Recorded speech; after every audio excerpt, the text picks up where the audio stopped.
You're with the Breaker-Leggers, and we are at the RSC's Swan Theatre in Stratford-Upon-Avon to see Oscar Wilde's Salome. So stay tuned to find out how many legs, whether it's break a leg or leg it. What do we know about Salome? Oscar Wilde's lyrical one-act play tells the biblical story of the Jewish princess who danced naked before King Herod before demanding and receiving the head of John the Baptist. This production, directed by Owen Horsley, has a contemporary setting, is gender queer, and celebrates 50 years since the decriminalisation of homosexuality in the UK. With a soundtrack by reluctant queer pop provocateur Perfume Genius. And nudity throughout. Could this be something rather edgy from the RSC following its bland production of Julius Caesar that we caught here just a few weeks ago? It's 90 minutes straight through, so we'll let you know what we think when we join you again at the end. We have come to the end of Salome at the Swan Theatre, RSC Stratford. How did you find that? A real mixed bag, to be honest. A little bit of a hodgepodge for me of ideas that didn't always work well and gel brilliantly together, but some of them taken on their individual parts I thought were inspired, I thought were absolutely brilliant. Was it consistent? No. Was it best placed in this production? Arguable, but I would like to see some of those ideas employed in a different production. I thought there were some really nice touches, contemporary dance, really nice touches when it came to costumes, some staging and lighting techniques. Overall though, a bit confused. How about you? I thought the text was really nice. I could tell that I always thought it was a bit of a shame that, thinking about it, that Oscar Wilde would never have got to have seen his work being done in this way. If you think of who he was as a person, to see his work being done by a complete male company, apart from one person who was one female actress, one female vocalist who was up in the pit. Yeah, and that's what was nice. That's what is nice about some of the stuff we've seen here as well, is that I have live musicians. I felt it was a bit like Hedwig and the Angry Inch at the beginning, kind of a bit rock concerty, but a nice kind of balance between contemporary.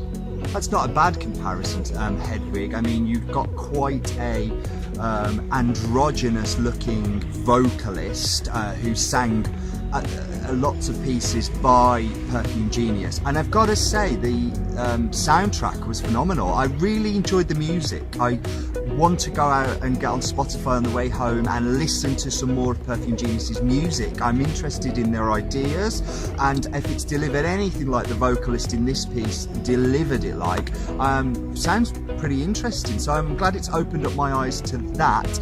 Got to say, I'll admit I'm not greatly in touch with pop music. I hadn't heard of this artist before. We spend so much time in theatres, we have very little time for anything else, so we're not down with the kids when it comes to music.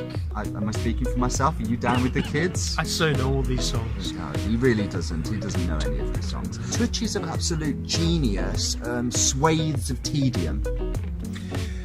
Performance-wise, was there anybody that stood out to you? I would say yes, there were some people that stood out for me. Someone that stood out for me then, while you're thinking about it, is Matthew Pidgeon, who we saw in this house. Was it at the Garrick Theatre? We did. Our very first Breaker-Leggers video review was of this house at the Garrick, and we got to interview Matthew Pidgeon, who was playing Herod in this piece. Yes, like the lead. Yeah. I mean, although it's called Salome. Salome. It's all Salome. about Salome. It's all about, is it Tetrarch, do they call him? Yeah, Tetrarch.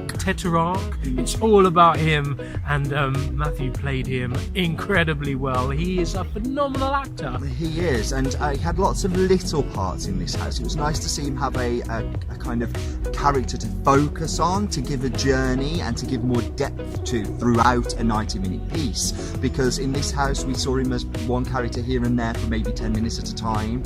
Very bitty part, but this, yeah, great, gave him a great opportunity to exhibit himself and to develop a few skills.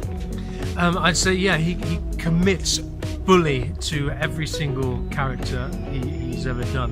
There's just something in the way he says his text. I mean, he spits a lot. And that just goes to show Passion, how much enthusiasm, how much passion and vigor, verve. He's literally playing he's not playing a line, he's playing the kind of journey and the arc of the character, which when you see it in action, you see these great actors doing that, it's just a completely different level of understanding of a character, and just brings a real colour and flavour to, you're just kind of mesmerised.